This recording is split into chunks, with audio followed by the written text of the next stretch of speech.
나누겠습니다. 오늘도 잘 오셨습니다. 오늘도 잘 오셨습니다. 인생을 살아가면서 우리는 누구를 만나느냐에 따라서 우리의 삶의 방향이 바뀔 수가 있습니다. 힘들고 어려울 때에 우리에게 위로와 격려를 주신 분들이 있고, 또 내가 갈 길 몰라 방황할 때에 내가 어떤 삶을 살아가야 할지 그 방향을 알려준 사람들도 있습니다. 그런 분들은 우리 인생에 정말 소중한 분들이시죠. 어떤 분들에게는 정말 훌륭한 위인이 그런 나의 인생의 방향성을 알려주신 분일 수도 있고, 어떤 분은 선생님이, 어떤 분은 부모님이, 때로는 친구가 그런 역할들을 할 때가 있습니다. 오늘 본문에 등장하는 세례 요한은 당시 매우 영향력 있는 지도자였으며 선생님이었습니다. 그래서 그를 따르는 많은 제자들이 있었던 것을 복음서 곳곳에서 볼 수가 있죠. 요한이 헤롯에 의해 투옥되었을 때에 그의 제자들은 헤롯을 두려워하지 않고 그를 찾아왔고, 결국 헤롯에 의해 요한이 순교당했을 때에 그의 제자들이 세례 요한을 장사 지내준 것을 성경에는 기록하고 있습니다. 세례 요한이 여러 가지 많은 위협을 당하고 있었기에 제자들 역시 어려운 상황에 놓여질 수도 있지만 제자들은 두려워하지 않았습니다. 예수님이 십자가에 달리셨을 때 제자들이 다 도망갔죠. 그것을 생각해 본다면 세례 요한의 제자들이 얼마나 용기 있었는가를 생각해 볼 수 있습니다. 또한 바울과 함께 동역했던 아볼로 역시 세례 요한에 대해서 잘 알고 있었던 것으로 성경에는 기록하고 있습니다. 요한은 광야에서 경건주의 신앙 운동을 일으키며 많은 사람들에게 세례를 베풀고 회개 운동을 벌였습니다. 그의 가르침은 많은 사람들에게 강력한 메시지를 전해주었고 도전과 울림을 주었습니다. 그래서 누가복음 3장을 보면 그에게 세례받고 그에게 가르침을 받았던 많은 사람들이 그의 앞에 와서 고백합니다. 우리가 무엇을 하리이까? 세례 요한으로부터 세례를 받고 그가 선포한 말씀을 듣고 가슴을 치며 통곡했던 것이죠. 우리가 무엇을 해야 합니까? 이제 우리는 어떻게 살아가야 합니까? 요한의 말씀을 듣고 삶의 방향을 돌이키며 우리가 앞으로 어떻게 살아가야 할지를 알려주십시오 고백했던 것입니다. 이토록 요한은 많은 사람들에게 영향을 주었던 위대한 스승이었습니다. 그러나 요한은 자신을 드러내거나 나타내려 하지 않았습니다. 철저하게 자신을 낮추었습니다. 나는 아무것도 아닙니다. 나는 아무것도 아닙니다. 나는 내 뒤에 오시는 분을 준비하고 예비할 뿐. 나는 아무것도 아닙니다. 나는 내 뒤에 오는 분의 신발끈을 풀기에도 감당하지 못할 것입니다. 그 당시에 팔레스타인 지역에서 신발을 신고 다니는 사람들은 주인이었습니다. 당시에 종들은 신발이 없었습니다. 주인이 신발을 신고 밖에 있다가 집 안으로 들어오면 엎드려서 종은 주인의 신발끈을 풀어주고 주인의 발을 닦아주었습니다. 종이 했던 중요한 일 중 하나가 주인의 신발끈을 풀어주고 발을 닦아주고, 그런데 나는 뒤에 오시는 분의 신발끈을 풀어주는 그 일조차도 감당하기 어려운 사람입니다. 철저하게 자신을 낮추며 나는 그분의 종입니다 라고 그렇게 이야기를 했습니다. 많은 사람들에게 강력한 영향력을 주었던 요한이지만 많은 사람들은 그를 위대한 스승으로 추앙했지만 정작 그는 철저하게 자신을 부인하고 낮추면서 나는 아무것도 아닙니다 라고 그렇게 이야기합니다. 그런데 요한의 더욱 위대한 점이 있다면 그것은 바로 예수님을 바라볼 수 있도록 했다는 것이죠. 제자들을 향해, 요한을 따랐던 많은 제자들을 향해 이야기합니다. 보라, 하나님의 어린 양이로다. 길을 가다가 예수님을 만납니다. 함께 있던 두 제자에게 요한 이야기하죠. 보라, 하나님의 어린 양이로다.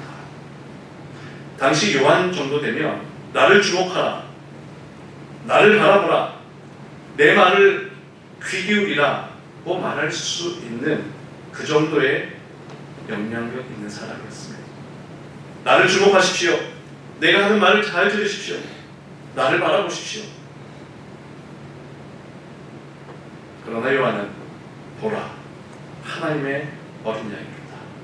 사람들로 하여금 예수님을 바라볼 수 있도록 그렇게 촉구합니다. 여기서 보라라고 하는 단어, 헬라어로 엠블레토라고 하는 단어를 쓰는데요. 이 단어의 뜻은 주목하다, 눈여겨보다, 그냥 힐끔힐끔 쳐다보는 정도가 아니라 그를 주목하라, 그를 눈여겨보라. 더 적극적 의미로는 이제 저분을 따르라고 하는 의미를 담고 있습니다. 지금까지 자신을 따랐던 제자들을 향해서 나는 아무것도 아니니, 나는 그저 저분의 종과 같은 존재일 뿐이니 이제 너희들은 저분을 바라보고 저분을 따르거라고 이야기합니다. 저분은 어떤 분이시냐? 바로 하나님의 어린 양입니다. 우리를 구원하기 위해 이 땅에 오신 하나님의 어린 양이기에 이제는 저분을 바라보고 저분의 말씀을 듣고 저분의 제자가 되어라고 이야기합니다. 요한은 당시 많은 사람들에게 설교로 또 진리를 전파함으로 많은 사람들에게 영향력을 주었습니다. 더욱 위대한 점은 바로 예수님을 바라보도록 예수님을 가리켜 주는 역할을 했습니다. 여러분, 가르치다와 가리키다, 사람들이 혼용해서 이 단어를 쓸 때가 있는데요. 분명 다른 뜻을 가지고 있습니다. 표준국어 대사전 국립어학원에 제가 단어를 검색해 보았습니다. 가르치다라는 말은요, 지식이나 기능, 이치 등을 깨닫게 하다, 익히게 하다, 말로서 가르쳐 주는 거죠. 진리를 가르쳐 주는 거죠. 교실에서 학생들에게 선생님이 학 과목을 가르쳐 주는 것입니다. 이것이 가르치다 라고 하는 단어의 뜻이고요. 가리키다 라는 단어는 손가락이나 다른 어떤 것으로 방향이나 대상을 보여주거나 알려주는 것을 이야기합니다. 손가락으로 저것을 바라보라, 이것은 가리키다이죠. 저것을 주목하라, 이것이 가리키다입니다.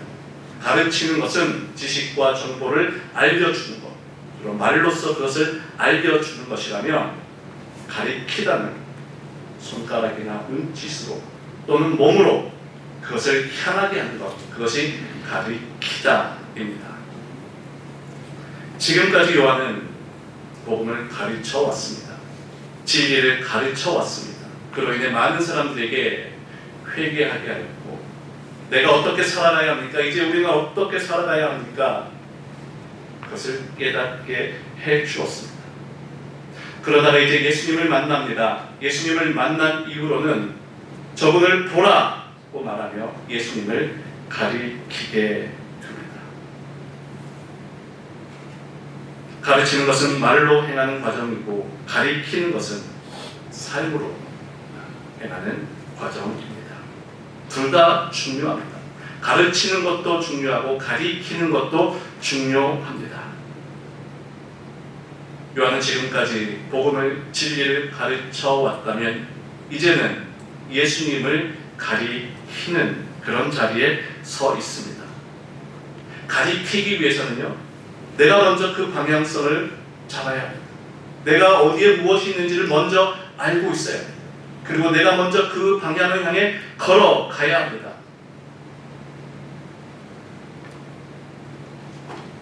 요한은 그의 삶이, 또한 그의 제자들의 인생이 예수님을 향할 수 있도록 그 방향을 가리키는 그런 삶이 되었던 것이죠. 오늘 우리도 예수님을 가르치는, 예수님을 알지 못하는 자들에게 예수님의 사랑을 가르치는 그런 삶이 되어야 할 것이며, 또한 어디로 가야 할지 깨닫지 못하는 많은 사람들에게 인생의 방향성을 가리키는 그런 인생이 되어야 할 것입니다. 그를 위해서는 우리가 먼저 방향성을 잡아야 되겠죠. 예수님이 어디에 계신지, 예수님의 뜻이 어디를 향하고 있는지 그 방향성을 내가 먼저 알고 나의 손짓으로, 나의 눈짓으로, 나의 몸짓으로, 나의 삶으로 내가 먼저 그분에게 향하고 있을 때에 우리는 예수님을 가리키는 그런 삶을 살아가게 될 것입니다. 그로 인해서 지금까지 요한을 따랐던 두 제자, 이제 그들은 예수님을 따라가기 시작합니다. 지금까지는 요한의 제자였다면 이제는 예수님의 제자가 된 것이죠. 그 두 사람 중 한 사람은 40절 본문 말씀을 보면 안드레라고 소개하고 있고요. 또 한 사람이 누구인지는 기록하고 있지 않지만 바로 이 요한복음을 기록했던 요한이라고 추정합니다. 안드레와 요한, 이 두 사람이 예수님을 만나고 예수님께 가까이 다가갑니다. 그러자 이 두 사람을 보며 예수님은 질문하시죠. 무엇을 구하느냐? 무엇을 구하느냐? 이 질문의 의미는 너희들은 왜 나를 따라오느냐? 나를 따르는 목적이 무엇이냐? 지금까지 요한의 제자로 있던 너희들이 왜 이제는 나를 따라오느냐? 나에게 원하는 것이 무엇이냐? 나에게 구하는 것이 무엇이냐? 예수님을 따르는 본질적인 목적, 그것을 질문합니다. 여기서 구하다라고 하는 단어, 제테이네라고 하는 단어를 쓰고 있는데요. 간절히 찾다라고 하는 의미의 단어입니다. 성경의 여러 용례들을 살펴보면요, 이런 곳에 나타나고 있습니다. 로마서 10장 20절 말씀을 보게 되면 이 자는 매우 담대하여 내가 너를 찾지 아니한 자들에게 찾은 바 되고 하나님을 간절히 찾다라고 하는 단어로 쓰이고 있고요. 마태복음 7장 7절 우리가 너무나 잘 아는 말씀이죠. 구하라 그리하면 너희에게 주실 것이다. 6장 33절에서도 너희는 먼저 그의 나라와 그의 의를 구하라. 골로새서 3장 2절에서도 위의 것을 생각하고 위의 것을 먼저 찾으라. 하늘의 것을 먼저 찾으라. 이러한 곳에서 제테이네라고 하는 이 단어를 쓰고 있습니다. 결국 이 단어는, 이 말씀의 뜻은 바로 하나님 나라를 구하고 하나님의 뜻을 이루어가는 그런 삶을 살아가야 할 것인데, 너희가 지금 나를 찾는 이유가 바로 이 이유가 맞느냐? 라고 질문한 것입니다. 질문의 형식처럼 보여지지만 결국 예수님께서 하시고자 하는 말씀은 너희가 하나님을 찾아야 될 것이다. 하나님 나라와 하나님의 뜻을 구하는 그런 삶이 되어야 할 것이다. 나를 따르는 목적은 바로 거기에 있다 라고 말씀하고 있습니다. 오늘 우리가 신앙생활하는 목적이 무엇입니까? 오늘 우리가 이 자리에 앉아있는 목적은 무엇입니까? 무엇을 구하며 우리는 오늘 이곳에 와 있습니까? 어떤 이들은 자신들의 소원을 이루기 위해서일 수도 있습니다. 어떤 이들은 세상의 성공을 위해서일 수도 있습니다. 어떤 이들은 내가 더 많은 복을 받기 위해서일 수도 있습니다. 또 어떤 이들은 마음의 평안을 위해서일 수도 있습니다. 물론 그런 모든 것들이 참 소중한 것이죠. 우리가 하나님을 잘 믿고 하나님을 잘 따르면 우리에게 성공도 주시고 내가 원하는 것을 주시기도 하시고 마음의 평안도 주시고 내 마음의 소원을 이루어 주기도 하십니다. 그런 말씀들이 성경 곳곳에 하나님의 약속으로 들어가 있죠. 그런데 그것은 우리의 본질적인 목적이 될 수는 없습니다. 그것은 하나님이 우리에게 주시는 은혜의 선물이지 우리가 예수님을 따르는 믿음 생활하는 본질적인 목표가 될 수는 없다라고 하는 것이죠. 그렇다면 우리가 예수님을 믿는 이유, 우리가 오늘 이 자리에 앉아있는 이유는 무엇입니까? 그것은 바로 예수님 그 자체에 있습니다. 예수님 한 분만을 내가 믿으며 살아갈 때에 예수님 믿는 그 자체만으로 나에게 기쁨이 되고 은혜가 되고 예수님 한 분만으로 나는 만족합니다. 다른 어떤 것 때문이 아니라 예수님 때문에 내가 인생의 성공과 번영을 위해서가 아니라 예수님 때문에 내 소원 성취를 위해서가 아니라 예수님 때문에 내 마음의 평안을 위해서가 아니라 예수님 때문에 오늘 우리는 이 자리에서 하나님을 바라보아야 한다는 것이죠. 그 본질을, 그 마음의 중심을 우리가 잘 지켜간다면 그 이후에 하나님께서는 우리가 구하지 않은, 우리가 생각하지 않았던 더 많은 복과 은혜를 우리에게 내려주십니다. 너희는 무엇을 구하느냐? 이 질문에 우리는 예수님 당신 때문에 따릅니다 라고 대답할 수 있기를 바랍니다. 아멘. 무엇을 구하느냐 이 질문에 제자들은 아무 답하지 않고 도리어 예수님께 질문합니다. 랍비여 어디 계십니까? 랍비라는 뜻은 선생님이죠. 선생님 어디 계십니까? 어디 계시냐는 말은 지금 어디에서 유숙하고 계십니까? 지금 오늘 밤 선생님 어디에서 주무실 생각이십니까? 그 이유는 나도 오늘 밤 선생님과 함께 있기를 원합니다. 선생님이 오늘 머무시는 곳에 나도 함께 따라가도 되겠습니까? 예수님이 계신 그곳에 나도 따라가기를 원합니다 라고 그렇게 간청합니다. 그러자 예수님은 그들 향해 와서 오라. 그래 너희들이 원한다면 같이 가자꾸나. 예수님이 그들을 초청합니다. 그리고 그곳에서 그날 함께 거하며 예수님과의 인격적인 만남, 예수님과의 아름다운 만남이 그날 밤 그곳에서 이루어지죠. 예수님으로부터 귀한 말씀을 듣고 예수님과의 인격적 만남을 통해서 그들은 벅차오르는 가슴을 안고 누군가에게 가서 예수님을 만난 이 기쁨을 전하지 않고서는 견딜 수 없는 그 열정과 그 뜨거움을 안고 안드레는 가장 가까운 형제에게 달려갑니다. 그 형제가 누구입니까? 바로 시몬이죠. 시몬에게 달려가서 우리가 드디어 메시아를 만났습니다. 우리가 드디어 메시아를 만났습니다 라고 이야기를 합니다. 그토록 기다리던, 지금까지 요한 선생님이 우리에게 이야기해 주었던 그 메시아를 우리가 드디어 만났습니다. 감격적으로 이야기합니다.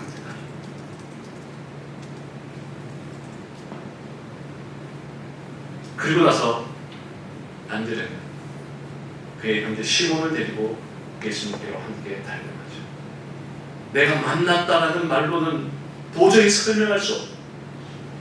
내가 만난 이 벅차오르는 이 가슴은 너에게 보여주지 않고 너에게 말해주지 않고는 내가 견딜 수 없다.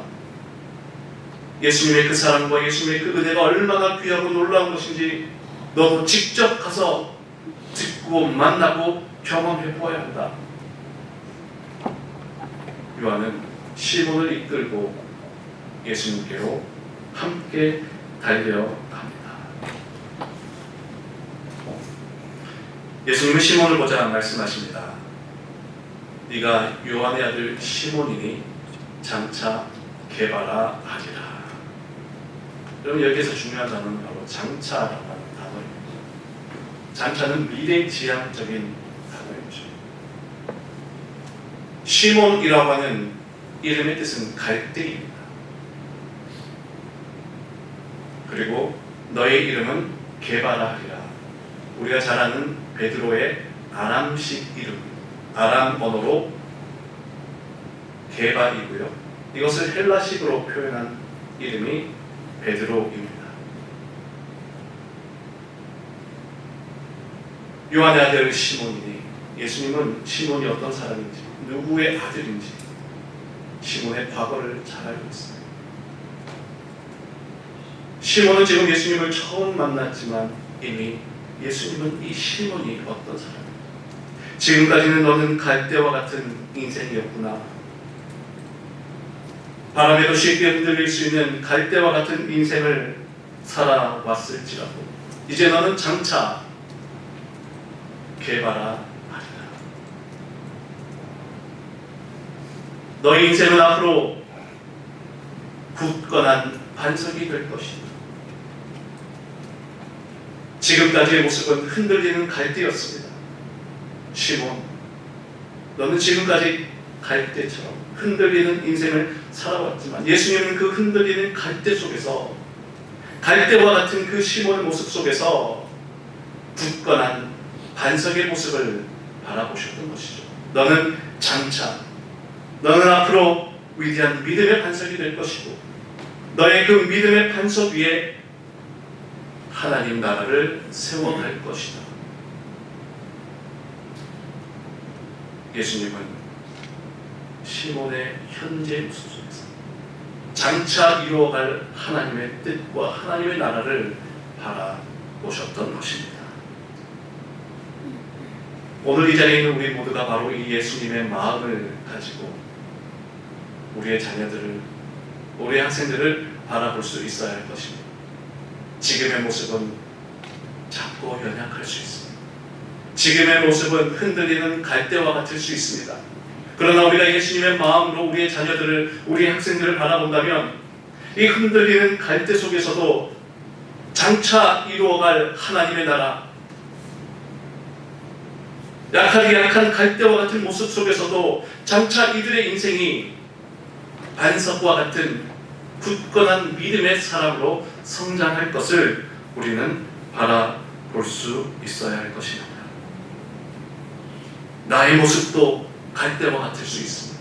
나의 연약함이 흔들리는 갈대처럼 이리저리 휘고 넘어지고 연약한 모습일 수 있습니다. 그러나 우리 주님께서는 그 연약한 나의 모습 속에서도 굳건한 반석의 모습, 장차 이루어갈 하나님 나라의 그 영광을 오늘 우리의 연약한 모습 속에서도 우리 주님은 그것을 바라보고 계시다는 것을 우리는 잊지 말아야 합니다. 기독교 역사상 정말 위대한 신학자로 불려지는 성 어거스틴이 있습니다. 그런데 그는 젊은 시절 매우 방탕한 생활을 보냈습니다. 그는 이단, 만이교에 빠지기도 했고요. 방탕한 생활을 하면서 사생활을 낳기도 했습니다.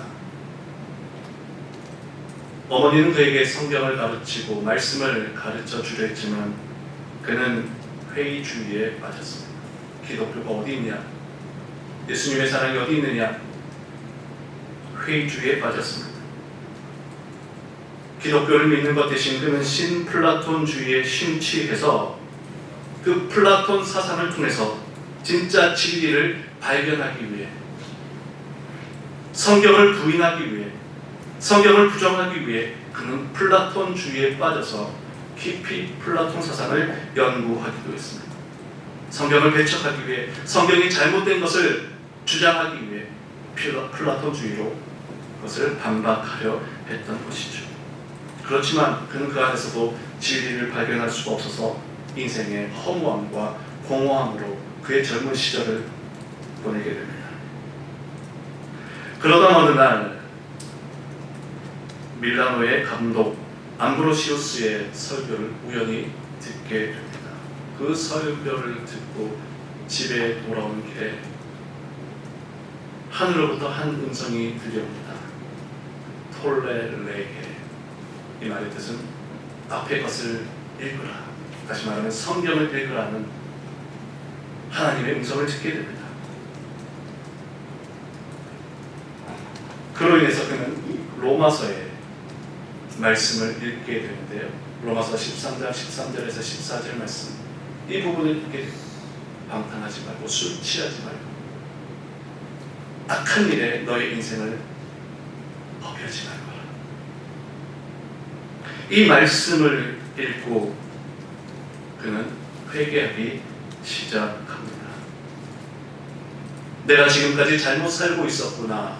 내가 죄인으로서 방탕한 삶을 살아왔구나. 이 로마서의 말씀을 통해서 하나님을 인격적으로 만나게 되고 지금까지 자신이 잘못 살아왔던 것을 회개하며 그 유명한 책 고백록을 저술하게 됩니다. 그 중에 한 대목을 읽어드리겠습니다. 아버지, 당신은 우리 마음을 당신의 사랑의 화살로 관통했고 당신으로 말미암아 어둠에서 빛으로 죽음에서 생명으로 변화된 당신의 종들의 모범된 생활들을 우리의 생각 깊은 곳에 심어주셨습니다. 우리의 무거운 게으름을 태워주었고 우리로 하여금 다시금 밑으로 떨어져 내려가지 않도록 해주었습니다. 당신은 나에게 사랑의 화살을 쏘았고 그 사랑의 화살이 내 마음을 관통했습니다. 얼마나 놀라운 고백입니까? 그는 젊은 시절 방탕하고 성경을 부인하고 기독교를 부인하기 위해서 많이 교회에 들어갔고 신플라톤 사자를 연구했지만 그 속에서도 아무런 진리를 깨닫지 못하고 방황하고 있을 때에 하나님의 말씀의 화살이 그의 심장을 꿰뚫었다. 하나님의 말씀의 화살이 나의 마음을 관통했다 라고 이야기하죠. 그런데 그가 이렇게 될 수 있었던, 그가 다시 하나님 앞으로 돌아올 수 있었던 계기가 있습니다. 그것은 바로 그의 어머니 모니카의 기도가 있었기 때문이죠. 모니카의 남편은 하나님을 잘 믿지 않았습니다. 그는 그저 돈을 벌기 위해 돈에 그의 인생을 맡겼던 사람이지만 모니카는 눈물로 그의 아들을 위해 기도했습니다. 무려 30년 동안 방황하고 있는 그 아들을 위해 기도했고 절망적인 상황에서 낙심하지 않고 기도하는 어머니의 자식은 결코 망하지 않는다. 내가 기도한다면 내 자녀는 결코 망하지 않는다. 내가 눈물로 기도한다면 반드시 하나님께서 내 아들의 인생을 다시금 돌이키실 것이다 생각합니다. 그래서 이 책에 어머니의 이야기도 기록되어 있는데요. 아들아, 나는 이제 이 세상에 누릴 즐거움은 하나도 없다. 이 세상에서 나의 바라던 것이 다 이루어졌는데 내가 이 세상에서 더 해야 할 일이 무엇인지, 내가 왜 더 세상에 남아 있어야 하는지 모르겠다. 어머니의 목적을, 인생의 목적을 다 이루었다는 말입니다. 내가 이 세상에 잠깐이라도 더 오래 남기를 바랬던 한 가지 이유는 내가 기독교인이 되는 것을 보고 싶었던 것이다. 나의 하나님은 내가 바라던 것보다 더 풍성하게 보답해 주셔서 네가 세상의 행복을 끊고 그의 종이 된 것을 나로 하여금 보게 하셨다. 내가 이 세상에서 할 일이 더 이상 무엇이겠니? 아들 어거스틴이 주께로 돌아왔을 때 어머니의 고백입니다. 흔들리던 갈대 같았던 어거스틴, 하나님은 그에게 하나님의 말씀의 화살을 쏘셨고 어머니의 기도와 어머니의 그 눈물을 기억하여 주셔서 기독교 역사상 가장 위대한 신학자로, 목회자로 그를 우뚝 세우셨습니다. 2000년 기독교 신학 대전을 세우는 매우 탁월한 그런 학자가 되었던 것이죠. 방황했던 젊은 날의 시절이 있었지만 어머니의 기도, 또 하나님의 그 사랑은 그를 포기하지 않았습니다. 그래서 그는 50이 넘은 나이에 다음과 같은 고백을 합니다. 나는 당신을 너무 늦게 사랑했습니다. 그러나 너무 늦지는 않았습니다. 얼마나 아름다운 고백입니까? 나는 당신을 늦게 사랑했습니다. 그러나 너무 늦지는 않았습니다.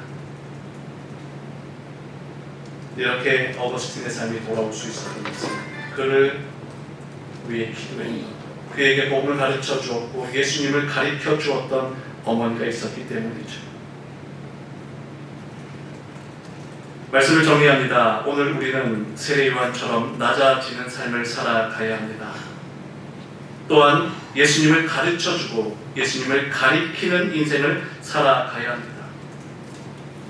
그러면서 우리가 먼저 예수님을 따라가고 예수님의 그 사랑을 많은 사람들에게 알려줄 때에 우리의 연약한 인생, 갈대 같았던 우리의 인생 속에서도 우리 주님은 우리를 굳건한 반석의 인생으로 세워 가실 것입니다.